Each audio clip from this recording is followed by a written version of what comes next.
Je revenais un jour de Rouen, où j'avais dû aller solliciter une affaire au Parlement de Normandie pour la succession de quelques terres sur lesquelles je pouvais avoir quelques prétentions du côté de mon grand-père paternel.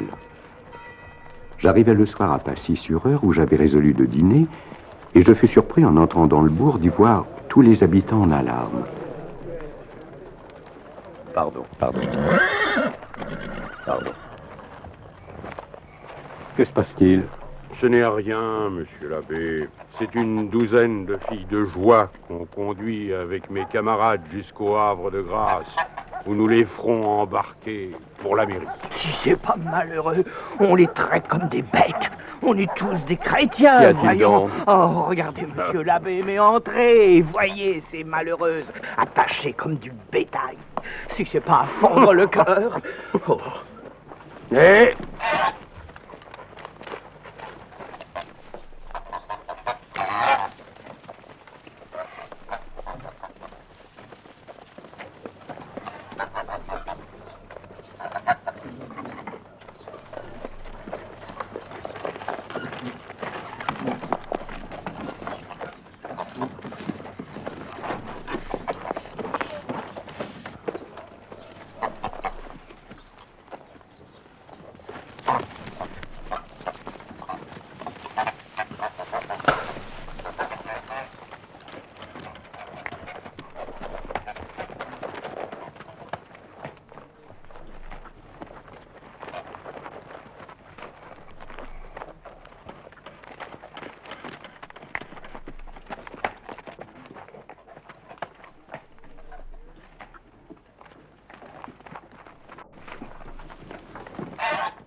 Dites-moi, monsieur, quelle est cette fille qui ne ressemble pas aux autres?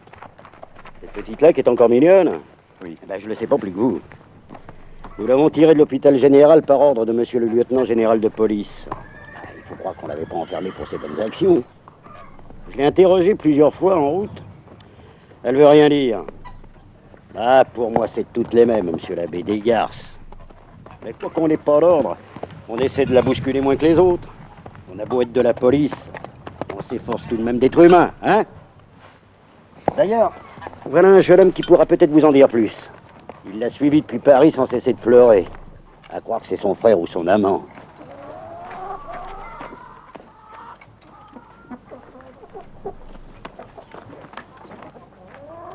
Monsieur, que je ne vous trouble pas, monsieur, et pardonnez ma curiosité, mais le sergent m'a dit que vous pourriez peut-être me dire qui est cette belle personne, qui ne me semble pas faite pour l'état où je la vois. Que fait-elle parmi ses filles? Je ne puis vous dire qui elle est, monsieur, sans me découvrir moi-même. Et je dois rester inconnu ici.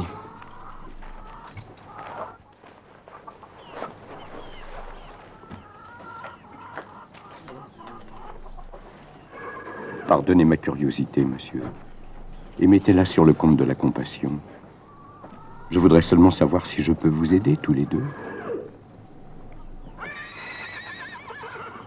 Monsieur l'abbé, personne ne peut nous aider. J'ai tout fait à Paris pour essayer de la délivrer. Les sollicitations, l'adresse, la force même ont été inutiles. Alors j'ai pris le parti de la suivre.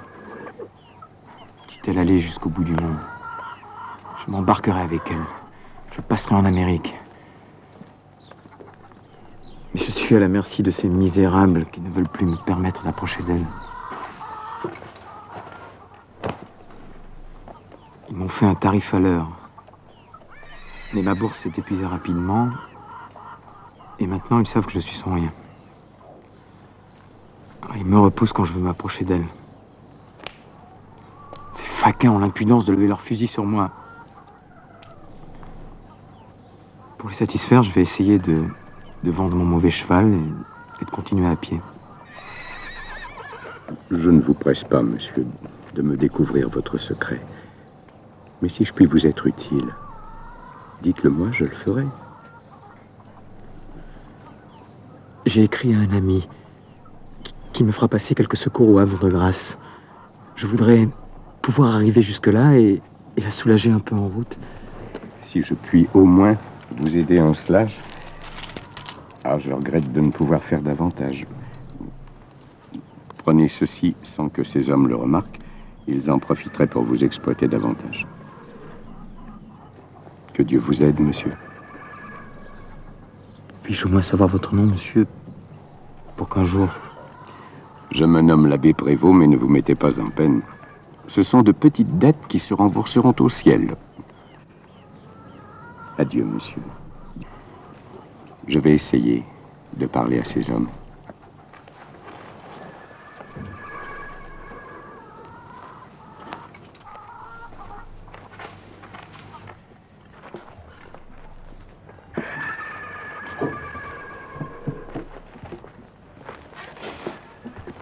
Je voudrais que ce jeune homme ait la liberté de parler quand il veut à sa maîtresse jusqu'au Havre. Ce n'est pas que nous refusions de le laisser parler de temps en temps à cette fille, monsieur. Mais il exagère. Il veut toujours être auprès d'elle. Et cela nous gêne dans le service. Alors il est bien naturel que... Combien vous faut-il pour que cela ne vous gêne plus? 2 louis jusqu'au Havre. Les voici. Mais prenez garde. J'ai laissé mon adresse à ce jeune homme, et si vous le dupez, j'ai les moyens de vous faire punir. Oh, monsieur l'abbé, on est honnête. Et puisque le marché est conclu... Veillez-y, car je le saurai.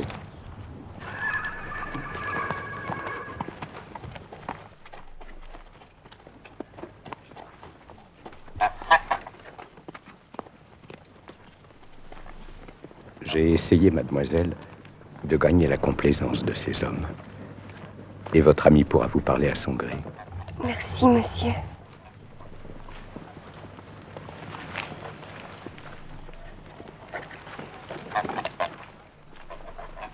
T'as fait un cure-temps, salope. On a toujours tendance à faire lâchement ce qui vous blesse le cœur. Je décidai de remettre mon dîner à la ville voisine, distante de quelques lieues, où mon valet et moi n'arrivâmes qu'à la nuit. Je dormis mal cette nuit-là. L'image de ce garçon et de cette malheureuse fille me tourmentait. Puis, étant retourné à ma solitude, leurs images s'affaiblirent peu à peu dans ma mémoire. Et il se passa 2 ans qui me les firent oublier tout à fait. Et puis un jour, 2 ou 3 ans plus tard, en visite dans un couvent de bénédictins, mon ancien ordre, où j'avais conservé des attaches, je retrouvais, étonné, mon petit jeune homme de l'auberge de Passy, sous la robe de bure sombre de l'ordre. Et un soir, celui qui avait été le chevalier des Grieux me fit l'amitié de me raconter son histoire.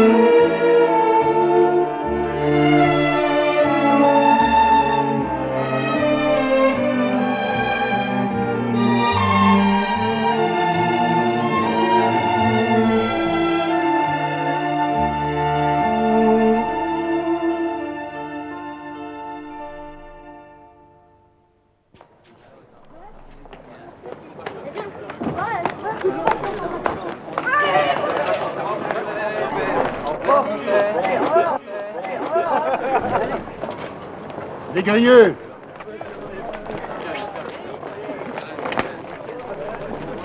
Vous partez ce soir, des Grieux. Demain, mon père, par le coche de Péronne. Je couche ce soir en ville chez mon correspondant. Faites-lui toutes mes amitiés. Et soyez sages ce soir. Vous savez que nous avons été très contents de vous, des Grieux. Monseigneur, qui a assisté, comme vous le savez, à nos exercices publics, m'a longuement parlé de vous. Je sais que monsieur votre père vous veut chevalier de Malte. Mais Monseigneur me disait qu'il est regrettable qu'un sujet aussi brillant et aussi bien né que vous, mais qui ne peut espérer qu'une position de cadet, n'embrassa pas l'état ecclésiastique, où vous pouvez espérer les plus hautes distinctions, m'a confié Monseigneur. La volonté de mon père est conforme à mes goûts, mon père, et l'on peut servir Dieu l'épée au côté. C'est la vocation de Malte, et c'est la mienne. Je sais. Mais vous êtes encore très jeune, chevalier. Et Monseigneur l'évêque, qui vous a, je vous l'ai dit, particulièrement remarqué, a la haute main sur la liste des bénéfices de la province. Pensez-y pendant ces vacances et présentez mes respects à monsieur votre père. Nous lui ferons dire combien nous avons été satisfaits de vous. Il était tout sourire. Qu'est-ce qu'il voulait vous offrir? Une belle et bonne cure, comme à vous, cher saint homme. Pourquoi vous moquez-vous de ma foi, des Grieux? Oh, mais je ne ris pas de votre foi, Tiberge. Je la respecte. Mais j'aime mieux être chevalier de Malte que prêtre. Je me sentirais tout nu sans épée. Oh, le coche d'Arras qui arrive. Allons voir qu'un descend. Tout vous amuse. Exactement, tout. La vie m'amuse, cher frère. Mais ce n'est pas un péché, c'est Dieu qui l'a fait.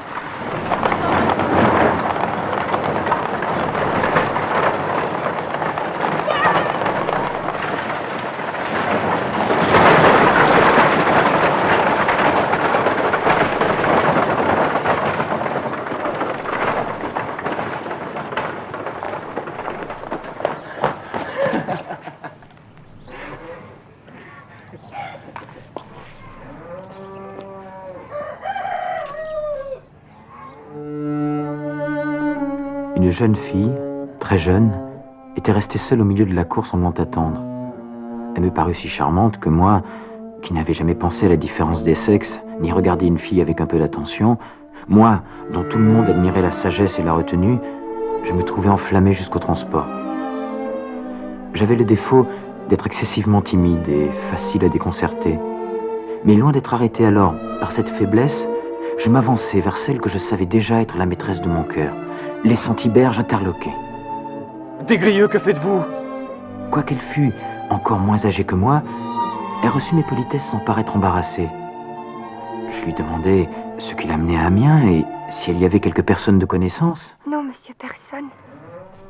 Je suis envoyée ici par mes parents pour y être religieuse. J'entre au couvent ce soir. Mais ce n'est pas possible. Hélas, si, monsieur. Mais c'est votre désir? Ah non, monsieur.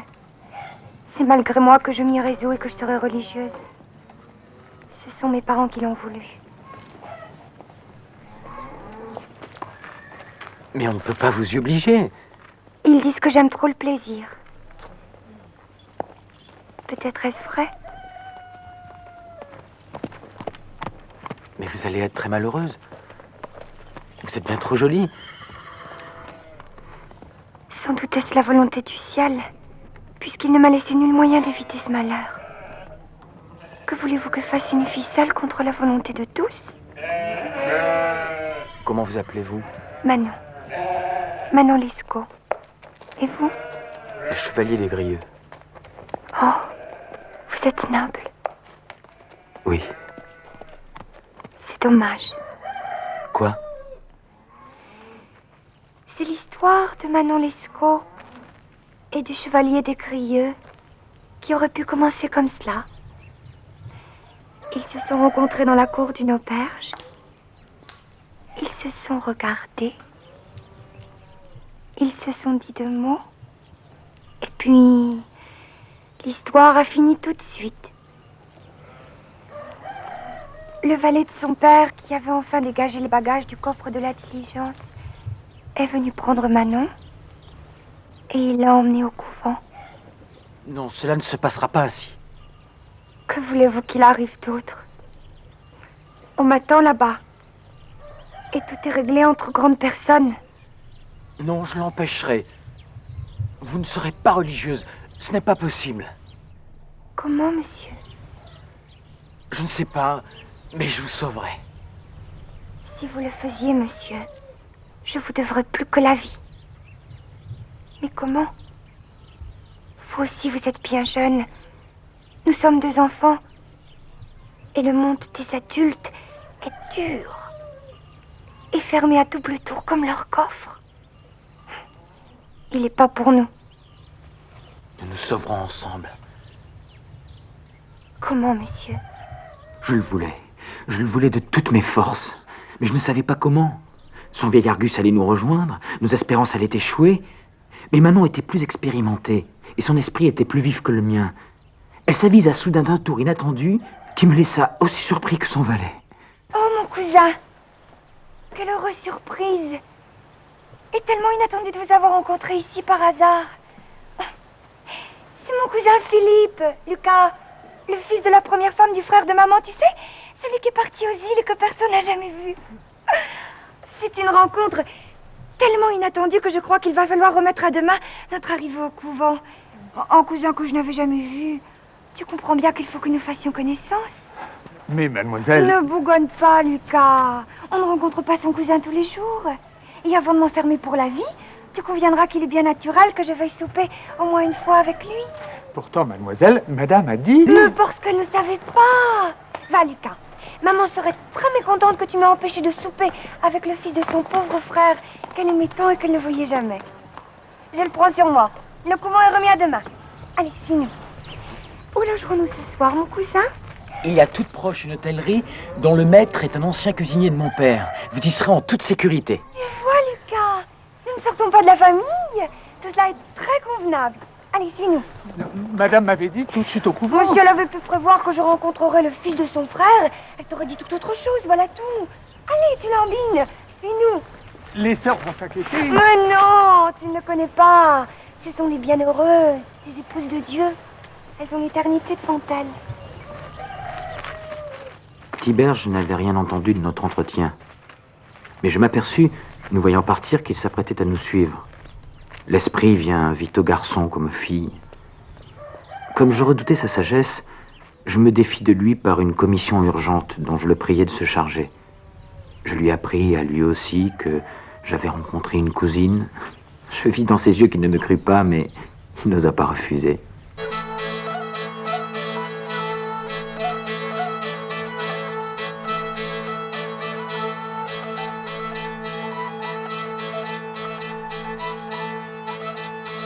Je reconnus bientôt que j'étais moins enfant que je ne le croyais.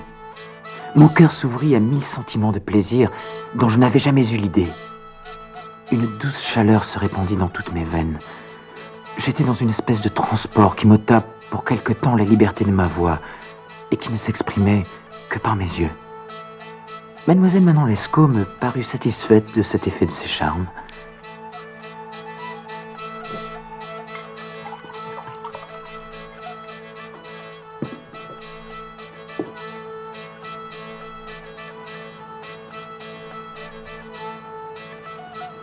Ça doit être merveilleux. Quoi? D'être deux?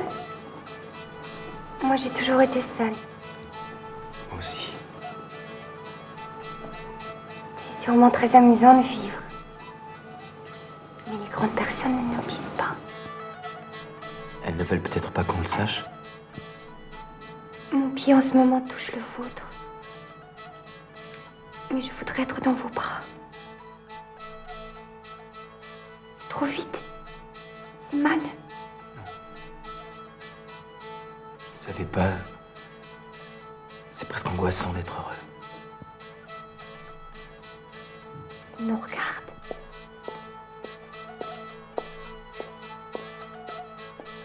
Si nous voulons nous sauver ensemble, il va falloir tromper sa vigilance. Je dois le ménager, quoi qu'il ne soit qu'un domestique. Le mieux serait de nous sauver demain très tôt, quand il dormira encore. Vous allez nous quitter tout à l'heure, bien convenablement. Faites préparer une chaise de poste. Je serai à ma fenêtre à 5 heures. C'est l'heure où s'ouvrent les portes de la vie. Je vous rejoindrai avec seulement un petit sac. Nous me rachèterons des robes à Paris. À Paris? Nous allons à Paris? Oui, j'ai toujours rêvé d'y vivre. Et puis, c'est le seul endroit où l'on ne retrouve jamais personne. J'ai près de 100 écus, le reste de ma dot que je devais remettre à la mère supérieure. Moi aussi, j'en ai 50, les économies de l'année. Nous sommes riches. Nous nous amuserons beaucoup. Nous nous marierons en arrivant. J'écrirai à mon père. Moi, je n'écrirai pas au mien.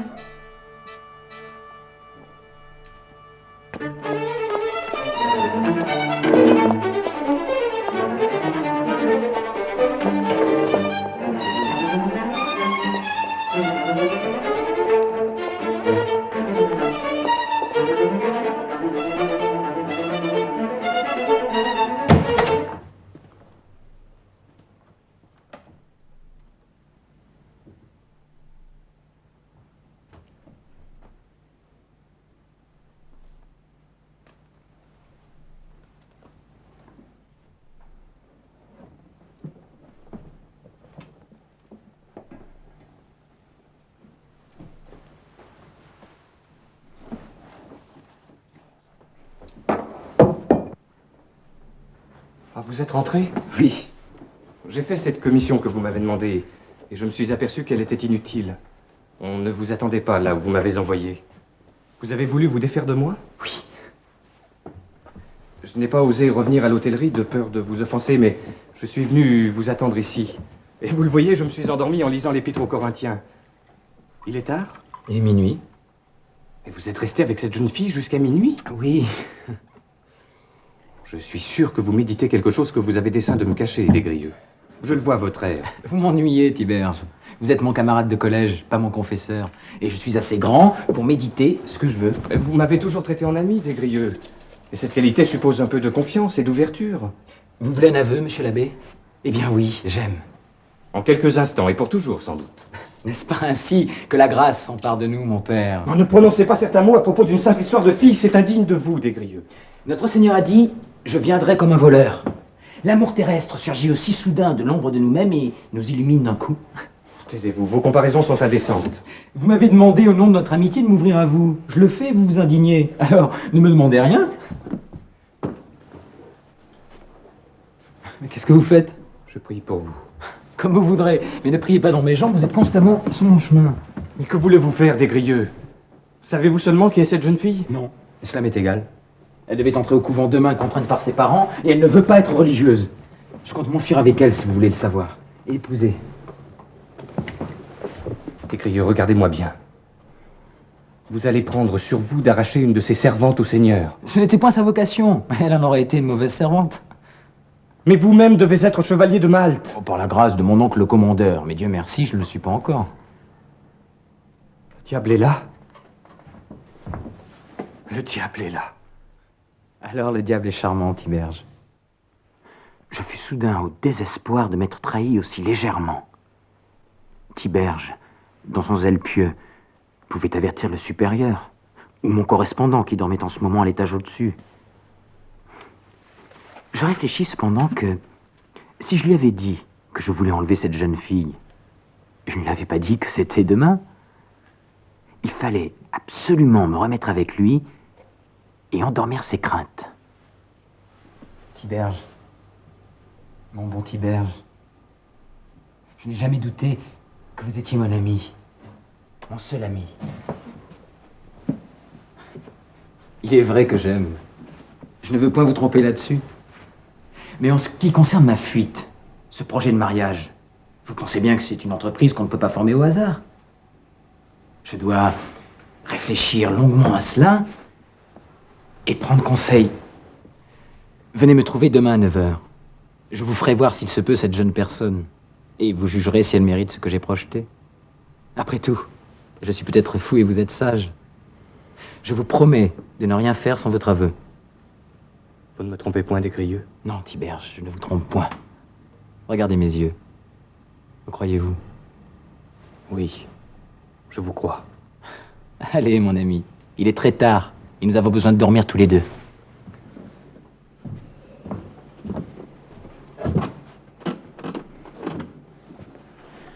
À demain, 9h. Dieu vous protège et vous inspire. Je suis sûr qu'il fait tout cela.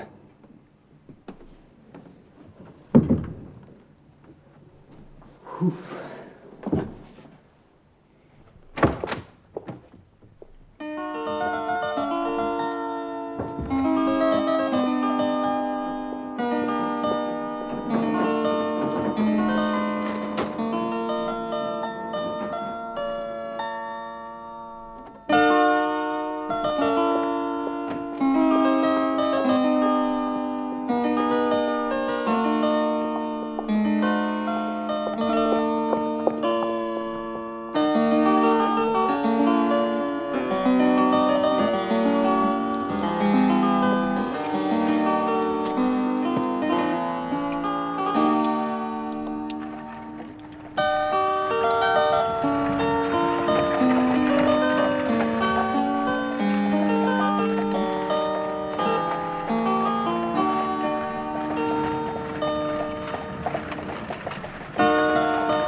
Nous nous hâtâmes tellement d'avancer que nous arrivâmes à Saint-Denis avant la nuit.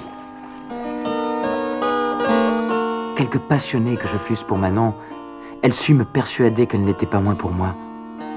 Nous étions si peu réservés dans nos caresses que nous n'avions pas la patience d'attendre que nous fussions seuls. Nos postillons et nos hôtes nous regardaient avec admiration et je remarquai qu'ils étaient surpris de voir deux enfants de notre âge qui paraissaient s'aimer jusqu'à la fureur.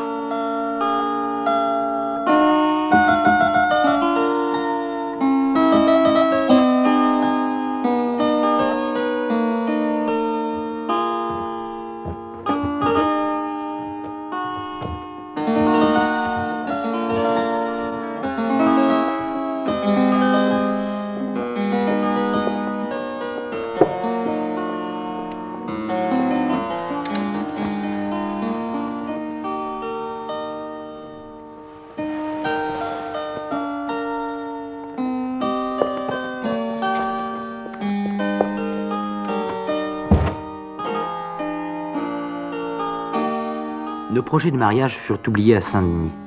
Nous fraudâmes les droits de l'Église et nous nous retrouvâmes époux sans y avoir fait réflexion.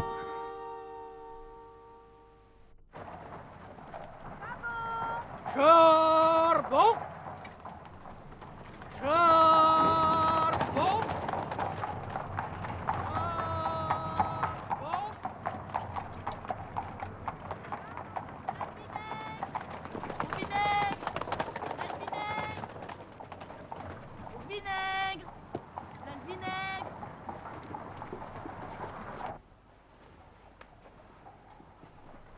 Basque, tu sais, quelle est cette petite frimousse drôle qui habite en face depuis 15 jours? Ah non, monsieur. Mais si monsieur le désire, je puis me renseigner.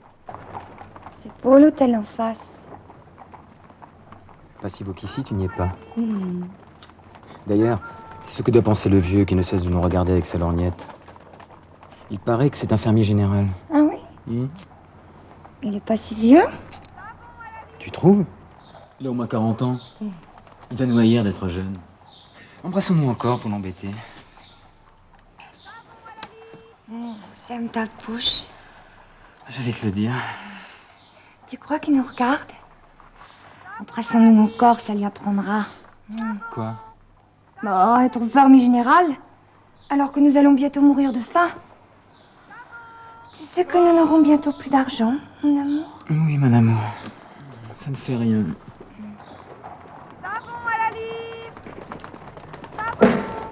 Ferme la fenêtre. Ces enfants sont indécents. Oui, monsieur. Je me renseignerai tout de même sur eux. Voilà, on peut s'arrêter, il a fermé sa fenêtre. Tu m'embrassais que pour lui? Je joignais l'utile à l'agréable, mon chéri, tout simplement. Comment l'utile? Je veux que ce monsieur comprenne que je t'aime. Et qu'il n'a pas à me lorgner du matin au soir.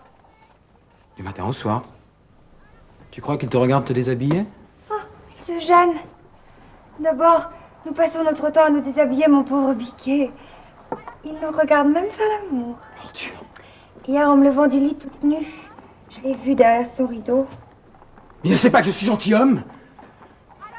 Je vais de ce pas le provoquer. Mais ta culotte, mon biquet, ça fera plus sérieux. Tu as raison. Mon petit coq de combat. J'aime bien quand t'es en colère.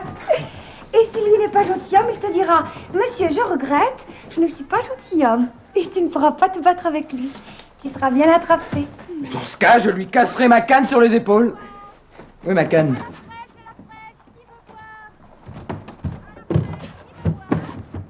Où est ma canne? Je l'ai vendue hier à cause du pommeau d'or. Tu as vendu la canne de mon père? Et tu l'as même mangée, mon chéri. C'était le poulet d'hier soir. Mais alors, c'est vrai que nous n'avons plus rien? Oh, n'exagérons rien. Encore 2 ou 3 poulets. C'était une très belle canne. Quoique le marchand m'ait volé naturellement. C'est très curieux. On ne prête qu'aux riches, mais on ne vole que les pauvres. Mais hier, nous avions encore 30 écus. Seulement, nous sommes allés jouer. Et je n'ai pas osé te le dire, mon biquet. J'ai perdu. Mais moi, j'avais gagné. Oui. Seulement, Pendant que tu allais chercher le fiacre pour que je n'abîme pas ma robe, tu te rappelles comme il pleuvait? J'ai reperdu tout ce que t'avais gagné. Tu n'aurais pas dû, Manon. Tu as raison, mon chéri. On ne devrait jamais perdre, c'est impardonnable. D'autant plus que tu n'as pas trouvé de fiacre et que j'ai tout de même abîmé ma robe. Je me suis peut-être acheté un peu trop de robes les premiers jours. Mais j'étais partie sans rien. Et je voulais tellement te plaire. Tu crois que j'ai réussi?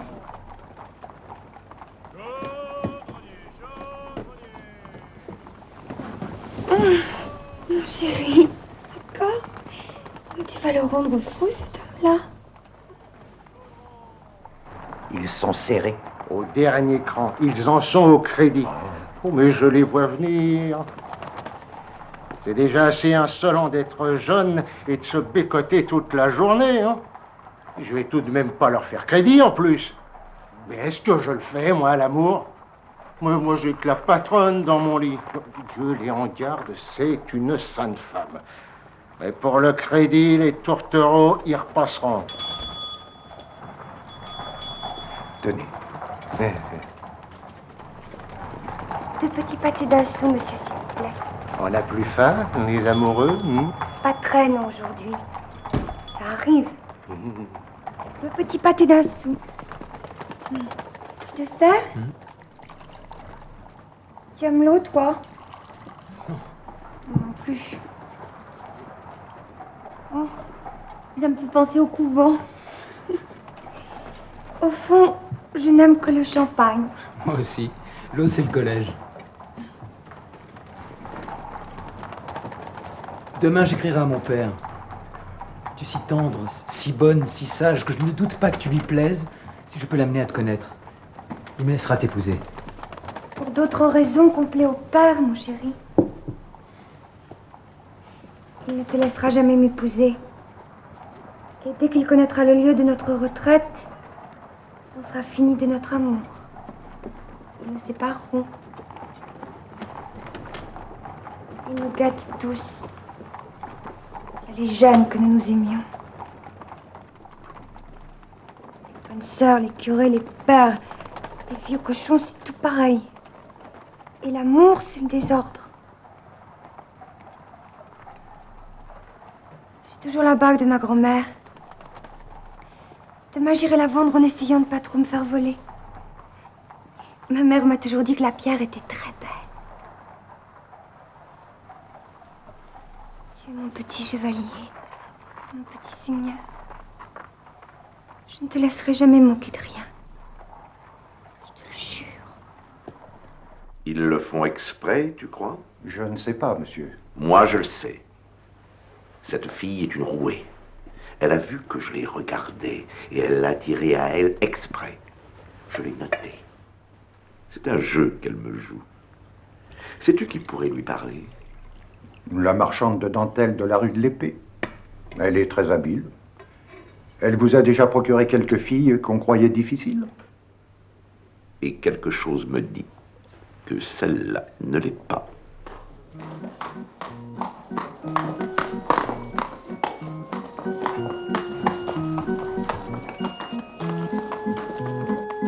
Oh de la pimpon! Fleurissez-vous, mes belles! Fleurissez-vous! Oh de la pimpon!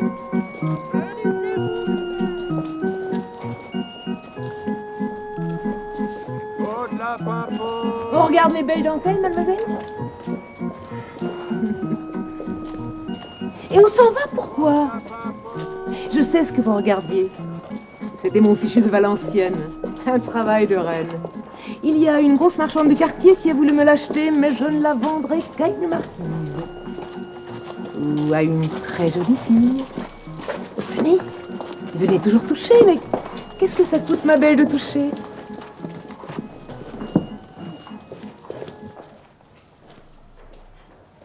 C'est merveilleux. Mais c'est trop cher pour moi. Qu'est-ce qui est trop cher pour vous? Cette beauté-là. À la beauté, la beauté. Vous savez, ma belle, qu'il y a un gentilhomme qui vous connaît. et qui serait prêt à acheter toute ma boutique rien que pour vous baiser la main. Il se languit, ma petite. Et ce n'est pas honnête non plus de faire souffrir les gens quand on peut les consoler si facilement et en tirer tant de plaisir soi-même.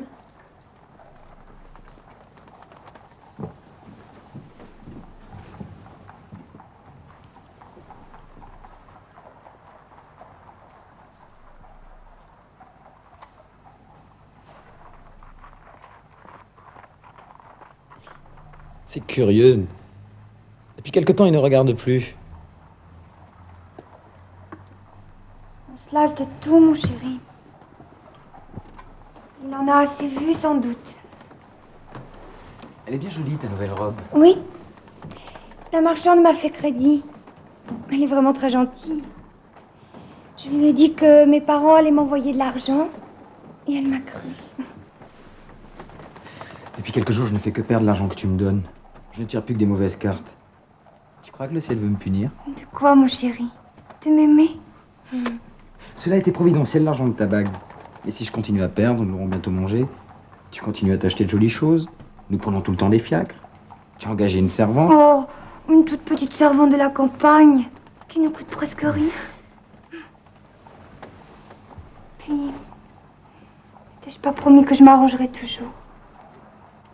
Je veux que tu ne manques de rien. Madame est servie. Vite, à table, mon chéri, je meurs de faim. Tiens, ce soir, tu iras jouer tout ça, comme un petit seigneur. Ça joue le soir, le petit seigneur. C'est trop, Manon, tu es folle. Oui, je suis folle. Du champagne? Les folles, monsieur, ne boivent que du champagne. Les folles ont envie d'oublier. Tout était devenu facile soudain. Un autre se serait inquiété, mais je l'aimais avec trop de simplicité pour pouvoir rien soupçonner. J'étais vraiment resté un enfant. Manon m'avait assuré qu'elle me porterait toujours chance. Pourtant, ce soir-là, je perdis très vite les quelques louis qu'elle m'avait donnés. Et contre mon habitude, je rentrais presque aussitôt, au lieu de traîner une partie de la soirée au jeu.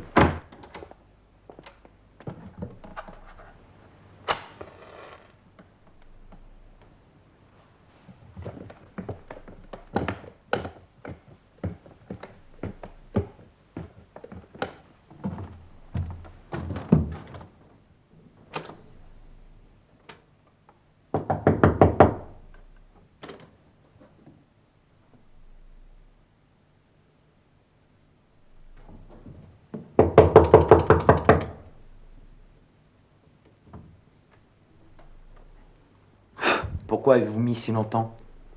Je n'avais pas entendu monsieur frapper. Mais si vous ne m'avez pas entendu frapper, pourquoi êtes-vous tout de même venu m'ouvrir? Mais monsieur, c'est pas ma faute. J'avais entendu, mais c'est mademoiselle qui m'a dit Qui vous a dit quoi? d'attendre un moment.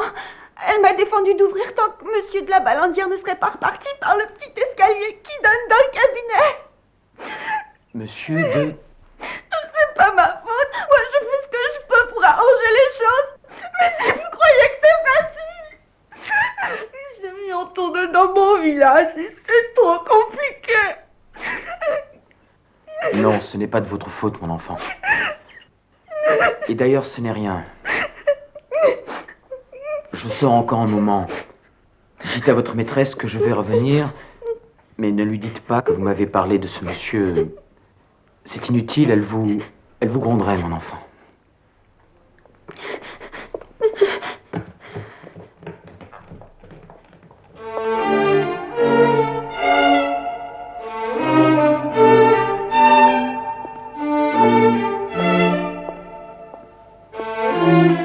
Je craignais absurdement d'avoir mal compris. Il me paraissait si impossible que Manon m'eût trahi que j'avais peur de lui faire injure en la soupçonnant. Mais quelle raison aurait-elle eu de me tromper?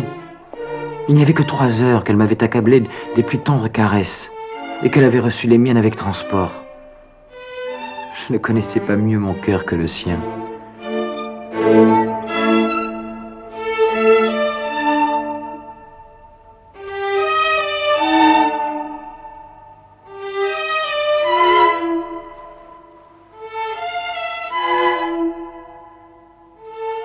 Soudain, paru simple.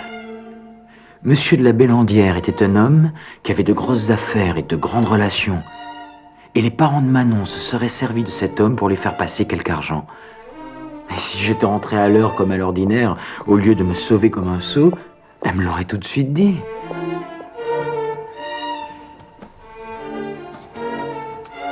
Louisette t'a dit, j'ai dû retourner, j'avais oublié ma bourse. Presque vide d'ailleurs, j'ai encore perdu.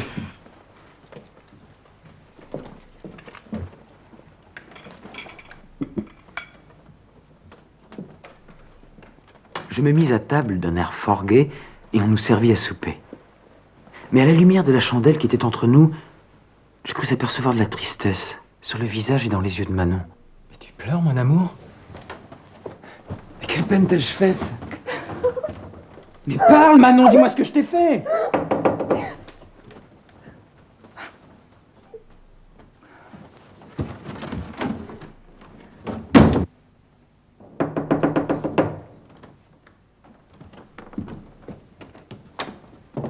Mais que fais-tu ici, toi? Excusez-moi, monsieur le chevalier, mais nous avons des ordres de monsieur votre frère. Mais toi, qui te permets? Vous êtes devenu fou! Pardonnez-moi de vous manquer de respect, monsieur le chevalier. Ce sont les ordres de monsieur le comte. Votre frère vous attend en bas, dans un carrosse. Il faut nous suivre et le rejoindre.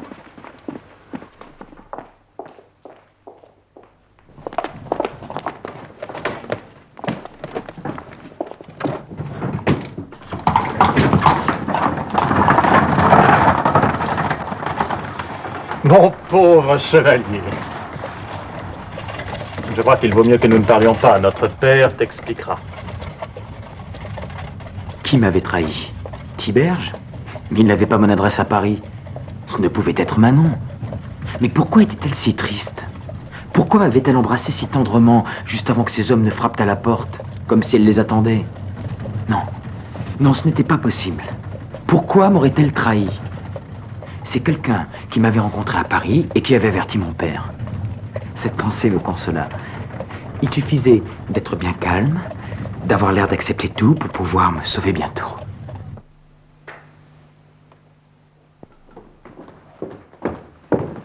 Mission accomplie, mon père. Merci, mon cher vicomte.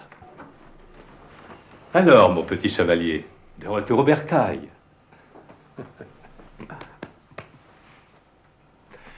Passons à table, nous sommes servis. Et vous devez avoir faim tous les deux, cela creuse de voyager.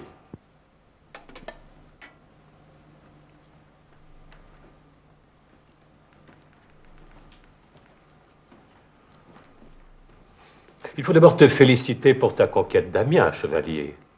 Je craignais un peu bigot comme ton cher ami Thiberge. Et j'avoue que, malgré mes craintes, car je t'aime bien, j'ai pas été tellement fâché de ta fuite avec cette fidèle maîtresse. Ne ris pas, vicomte, cela nous arrive à tous. Enfin, le désordre est le désordre. Et nous devons des remerciements à ce monsieur de la Bélandière. Quoique je crois que son service n'était pas absolument désintéressé.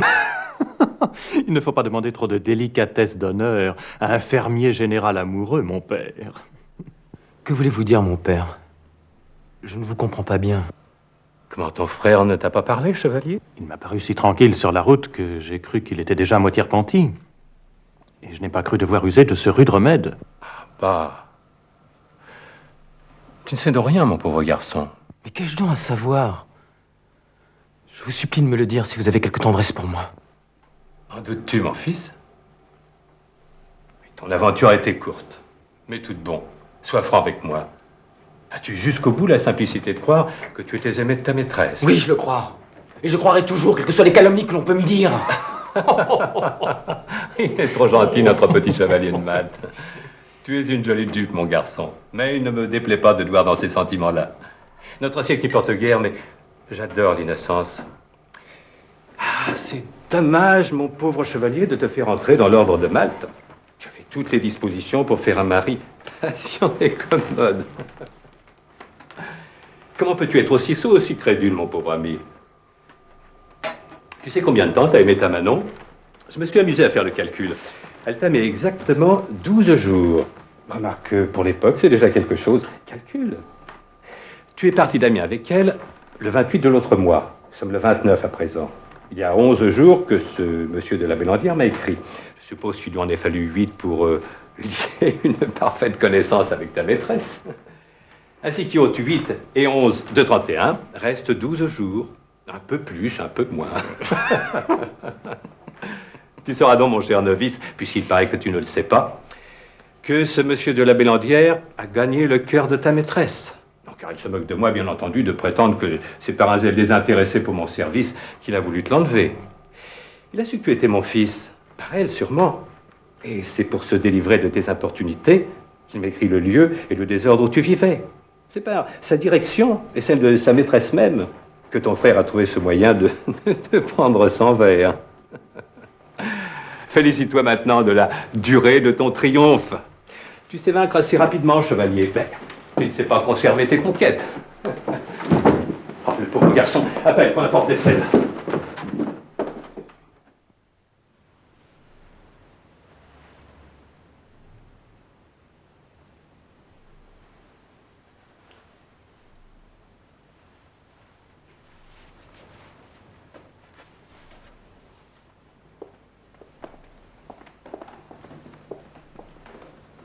Mon pauvre chevalier, pardonne-moi, j'ai agi comme une brute.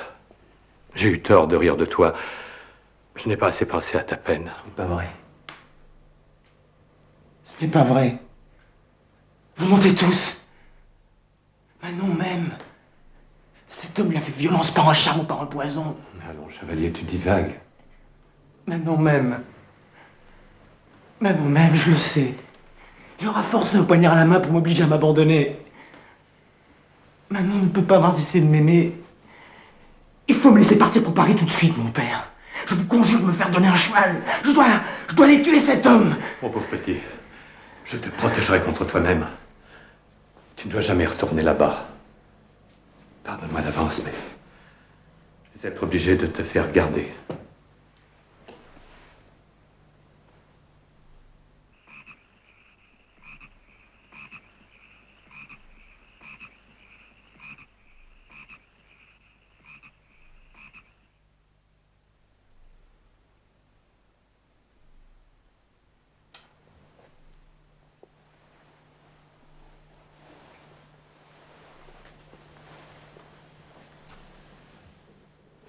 Blaise.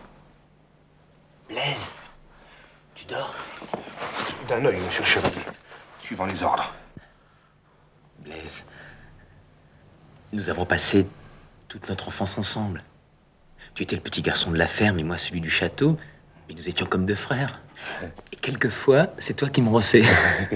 Coup pour coup. C'est toujours vous qui aviez commencé.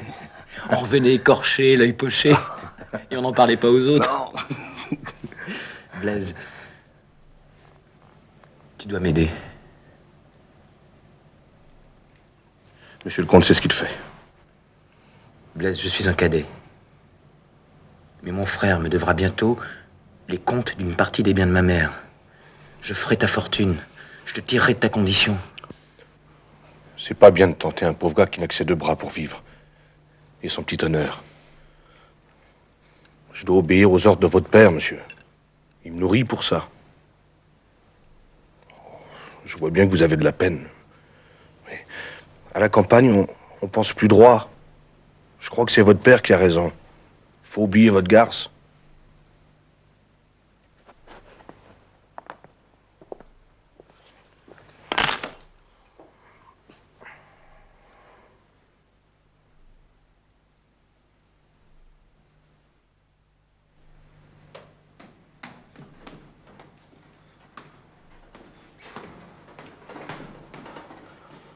Il n'a rien touché encore aujourd'hui.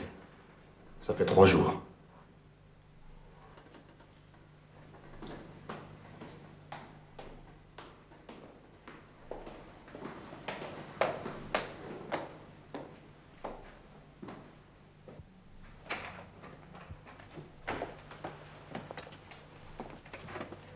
Laisse-nous.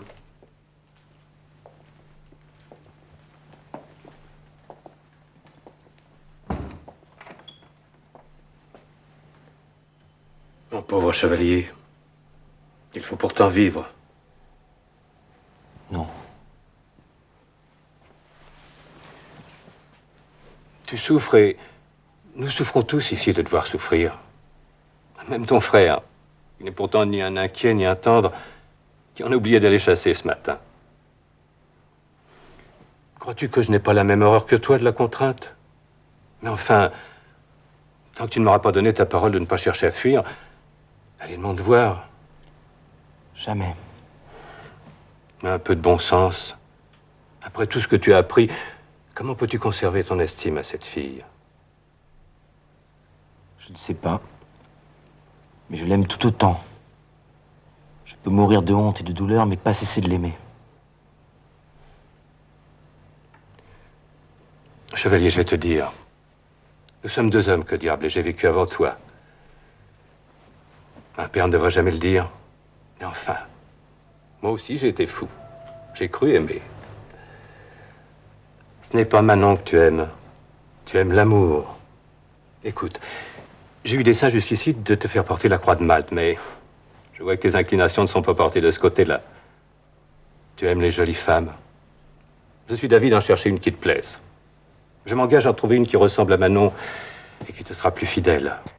Mais comment pouvez-vous parler ainsi, mon père? C'est Manon qu'il faut me rendre si vous voulez me sauver. Personne d'autre ne le pourra jamais. Chevalier, vous êtes un enfant. Comment pouvez-vous être aussi aveugle après ce que je vous ai appris? C'est elle-même qui vous a livré à votre frère. Vous devez oublier jusqu'à son nom. Et profitez, s'il vous reste quelque sagesse, de l'indulgence que j'ai pour vous. Oui, j'ai été trompé. Mais je sortirai d'ici un jour. J'irai à Paris. Je mettrai le feu à la maison de cet homme. Et je le brûlerai tout vif avec elle. Ouais, que tu veux tuer tout le monde à présent. Mon pauvre garçon, tu es bien malade. Tu reviendrais quand tu seras moins fou. Cet emportement fit rire mon père et ne servit qu'à me faire garder plus étroitement dans ma prison. J'y passai 6 mois entiers, pendant les premiers desquels il y eut peu de changements dans mes dispositions. J'avais seulement, au bout de quelque temps, accepté de me nourrir.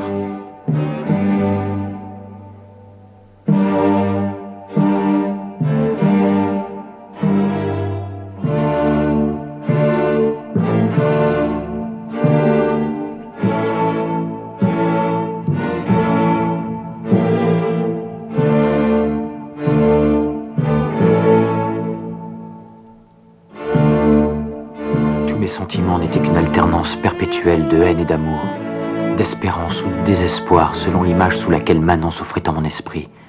Je l'aimais parfois comme avant et parfois j'aurais voulu la tuer. On me donna des livres qui servirent à rendre un peu de tranquillité à mon âme. Je repris goût à l'étude. Je relus tous nos auteurs et tous ces grands esprits d'autrefois qui n'avaient parlé jusqu'ici qu'à un petit garçon, me parlèrent en homme et apaisèrent peu à peu mon âme. Certains d'entre eux avaient souffert aussi, et leur souffrance depuis longtemps passée berça la mienne. Tiberge vint me voir dans ma prison, et je fus surpris du transport avec lequel il m'embrassa. Je n'avais cru jusqu'alors qu'à une simple amitié de collège. Je compris qu'il m'aimait profondément. Il revint souvent me voir.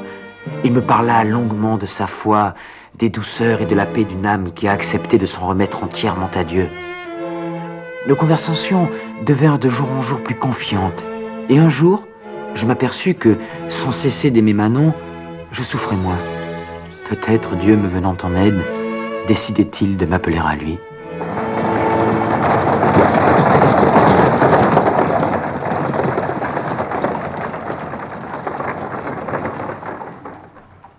À l'automne, ma décision fut prise. Je sus convaincre mon père, un peu étonné de ce revirement, de me laisser partir pour Paris et, au renouvellement de l'année scolaire, j'entrai avec Tiberge au séminaire de Saint-Sulpice, où il allait achever ses études de théologie et où j'allais commencer les miennes. Dans quelques années, je m'appellerai l'abbé des Grieux, et le souvenir de Manon ne serait plus qu'une ombre vague au fond de moi.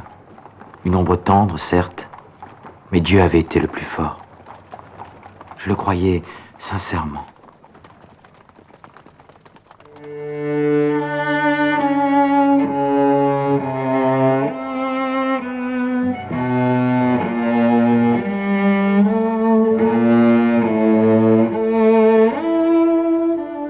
Thank you.